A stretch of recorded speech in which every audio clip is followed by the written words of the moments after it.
नमस्कार, ये जौनपुर का बरेठी गांव है और हम यहाँ पर रिपोर्टिंग के लिए आए हुए हैं।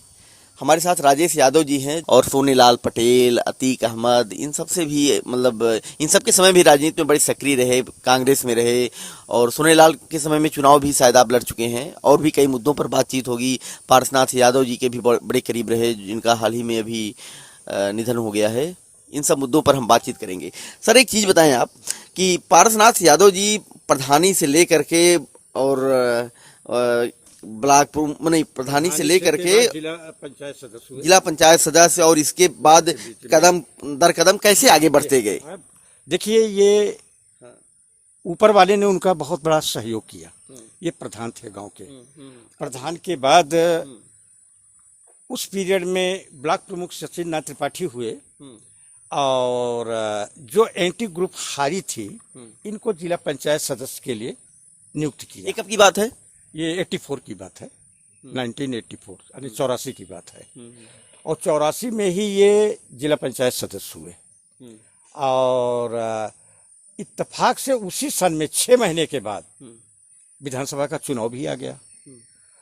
और विधानसभा के चुनाव में कोई ऐसी पर्सनालिटी नहीं थी जो एक बार पहले नजूराम पटेल करके बीकेडी से यहाँ विधायक हुए थे और वो इतना बुजुर्ग हो गए थे कि भविष्य में उनको टिकट मिलने का मतलब लोगों ने ये कहा कि वो एकदम स्थिति उनकी ठीक नहीं है, चलने फिरने लायक नहीं है, किसी युवक को टिकट दिया जाए।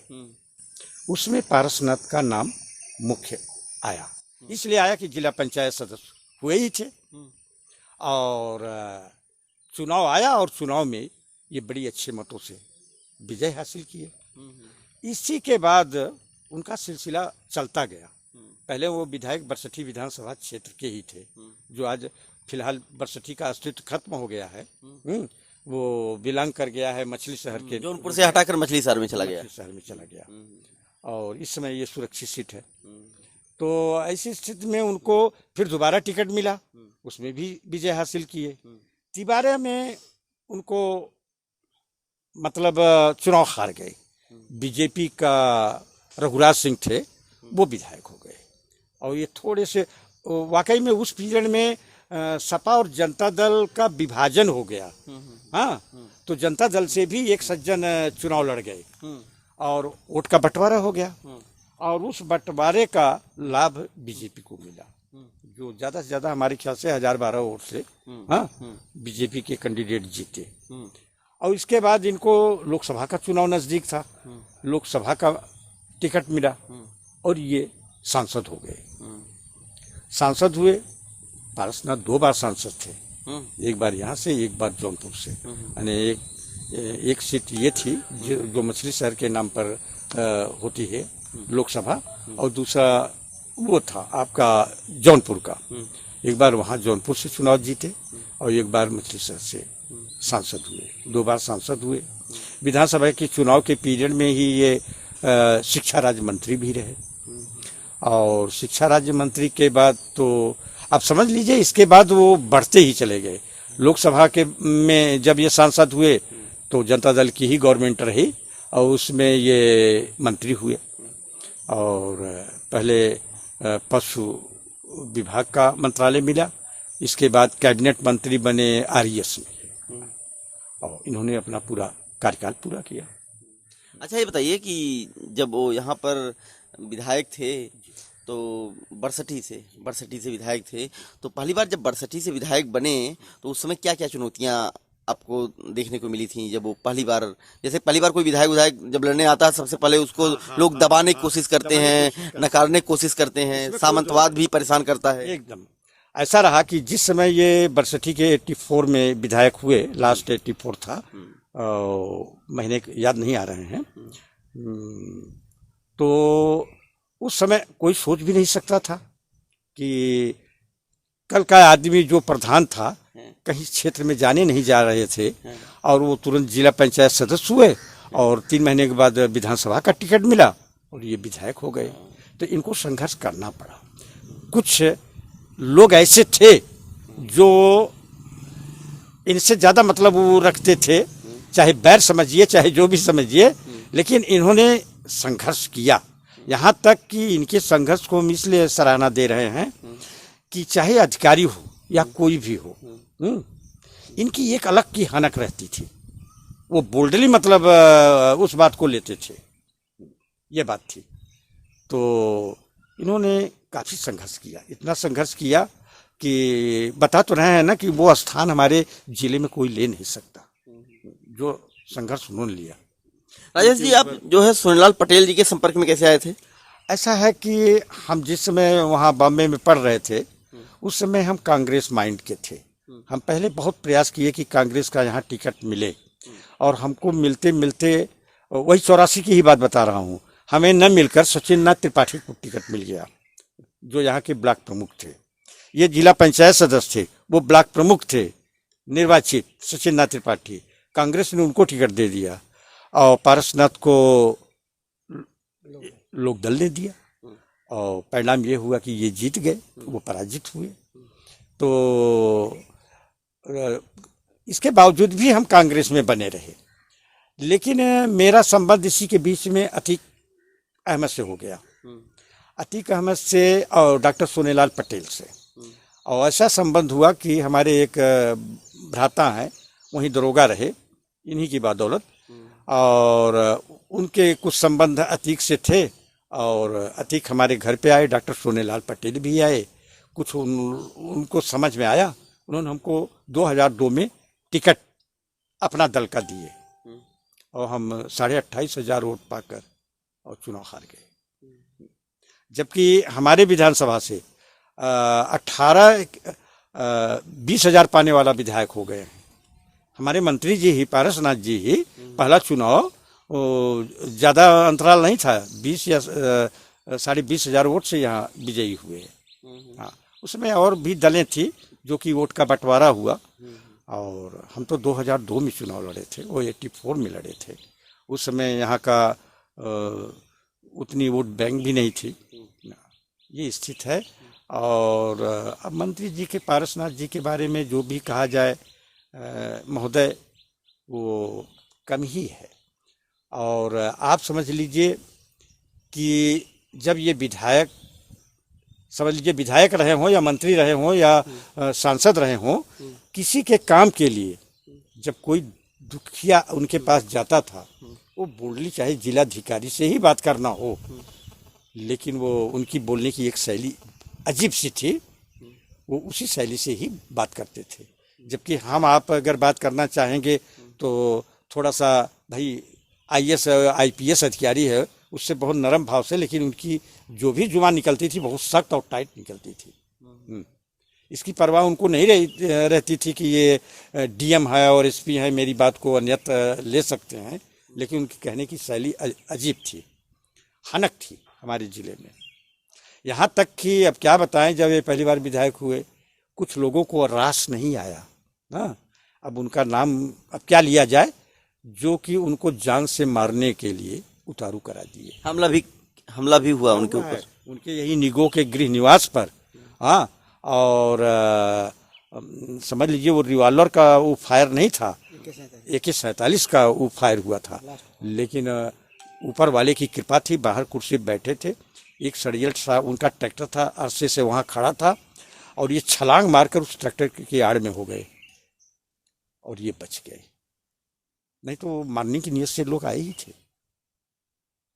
और अब क्या बताया जाए, कुल मिला के ऊपर वाले ने उनका साथ भरपूर दिया, चाहे वो पैतृक उनका पिता माता का आशीर्वाद रहा हो या ऊपर वाले का आशीर्वाद रहा हो, लेकिन साथ दिया। राजेश जी, जो मतलब चुनाव में आए, वो कहा जाता है बेहद गरीब खानदान से थे, गरीब घर, क्या ऐसा है क्या? इसमें कोई दो राय नहीं, वो ऐसे किसान थे, यहाँ तक कि ये तो मेरी आंखों के सामने है, इसमें शर्माने और झूठ बोलने की जरूरत तो है नहीं। वो हल जोतने वाले आदमी थे। हाँ, जो भी उनकी खेती होती थी वो स्वयं हल जोत कर मतलब आगे बढ़े। एक भाई इनके बड़े थे जो पुलिस विभाग में रहे।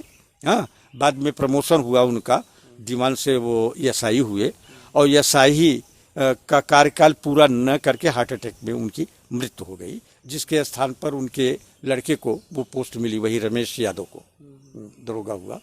और ये निहायत गरीब थे, गरीबी क्या, निहायत गरीब थे। अच्छा, बुलेट बुलेट से चलते थे उस समय भी? हाँ, शुरुआती दौर में। हाँ, हम तो समझ लीजिए कि सन 70 से बुलेट से चल रहे हैं। हाँ, यहाँ तक कि लखनऊ जाते हैं और आते हैं सेम डे। हाँ, तब भी अब भी ये है कि यही बुलेट है? यही? नहीं, ये 39वीं बुलेट है। जब से हम चल रहे हैं ये 39वीं बुलेट है हमारी। अच्छा, 39 बुलेट आप खरीद चुके हैं? और हम यहाँ से जाते थे, लखनऊ काम करते थे, और मूड आया तो लौट आते थे सेम डे। और यहाँ से गाड़ी स्टार्ट करते थे, लखनऊ तक ना स्टॉप जाने की आदत है हमारी।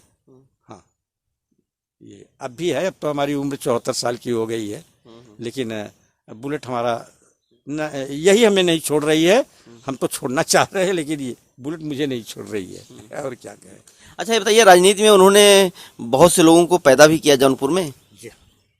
उनकी देन है। उस दिन जगदीश सोनकर उनके मिट्टी के आने के पहले कह रहे थे कि मैं तो गांव का एक प्रधान था, और लेकिन मंत्री जी की देन है कि मैं 3 बार विधायक हुआ, 2 बार सागर से हुआ, और यहाँ मछली शहर से है ही हूँ।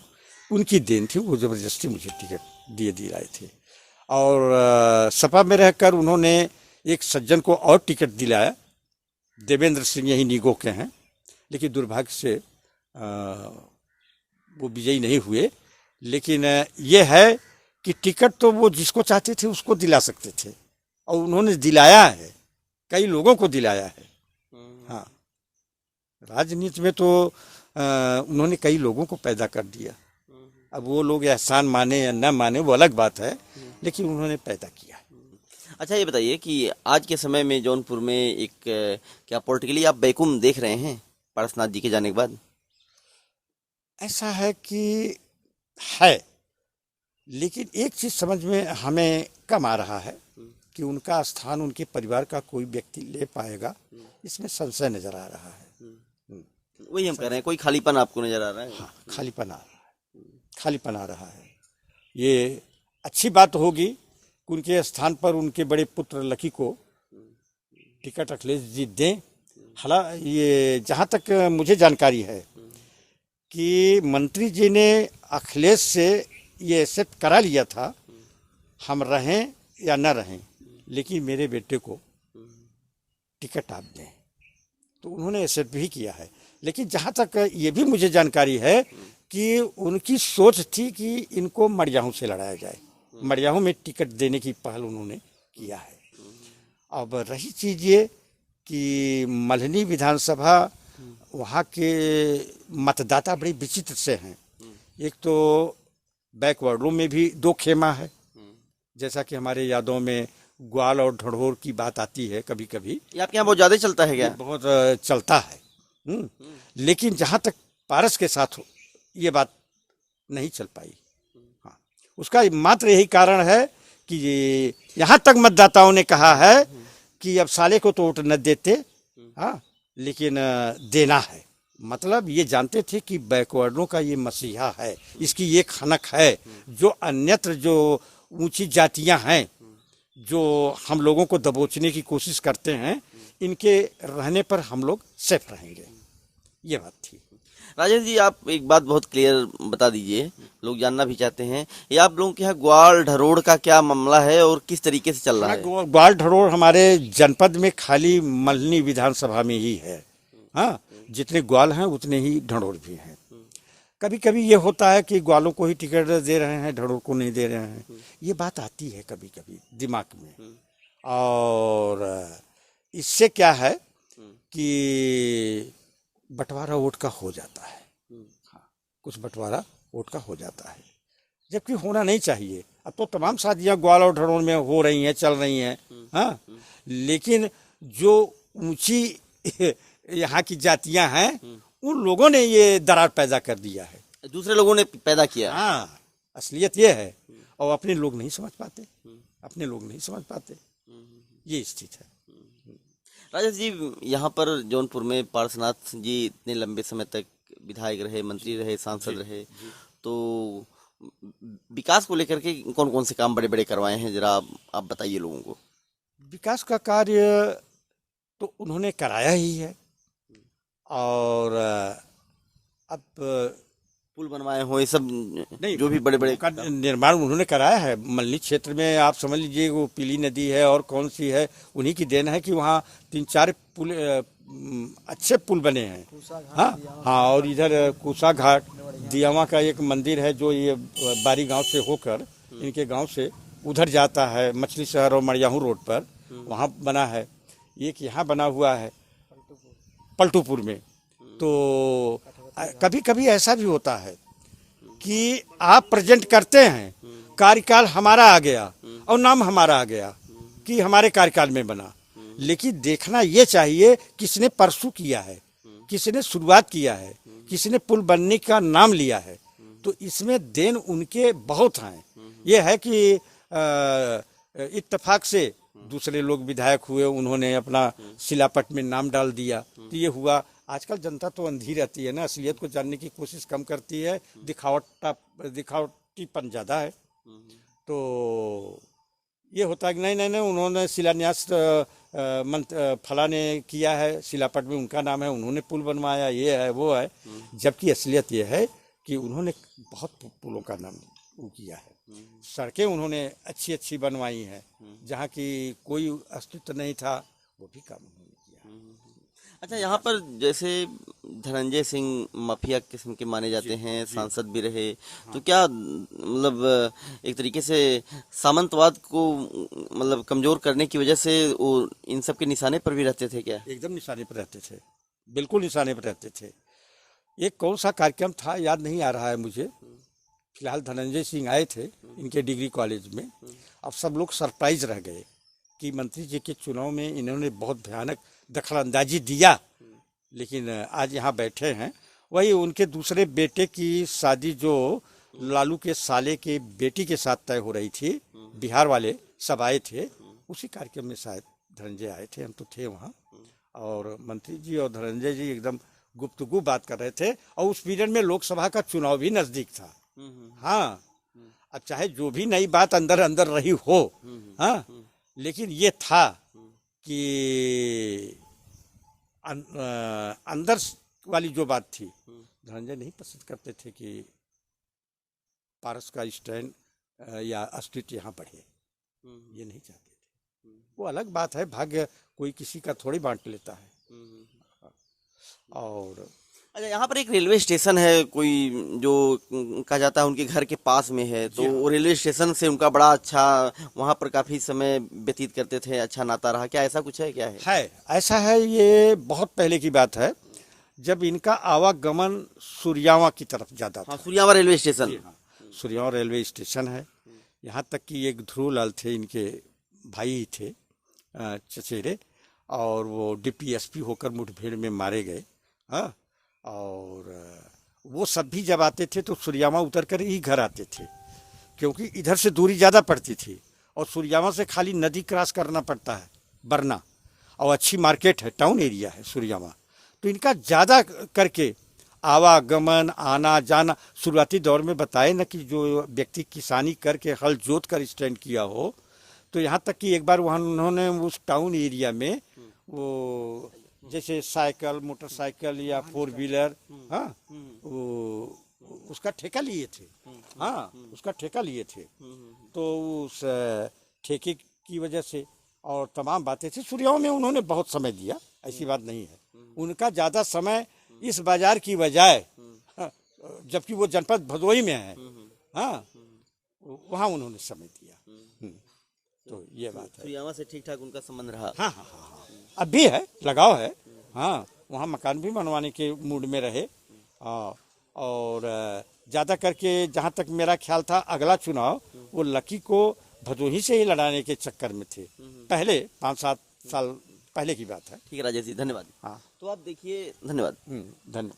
तो आप देखिए, राजेश जी लंबे समय तक पारसनाथ जी से जुड़े रहे, और कहा जा सकता है कि बचपन से लेकर के आज तक की यादें भी हैं अपने आप में, ये काफ़ी अहम है। एक बैकुम भी देख रहे हैं कि यहाँ की राजनीति में जिस तरीके से हो रहा है, और पारसनाथ जी को हर आदमी ज़मीनी नेता मानता है, और यह भी मान रहा है कि वह किस तरीके से अपनी कर्मठता की बदौलत यहाँ के सामंतवाद को भी खारिज किए, और न केवल प्रधान बने बल्कि प्रधानी से लेकर के लोकसभा तक पहुँचे। कैमरामैन नदीम के साथ फर्क इंडिया के लिए अखिलेश कृष्ण मोहन।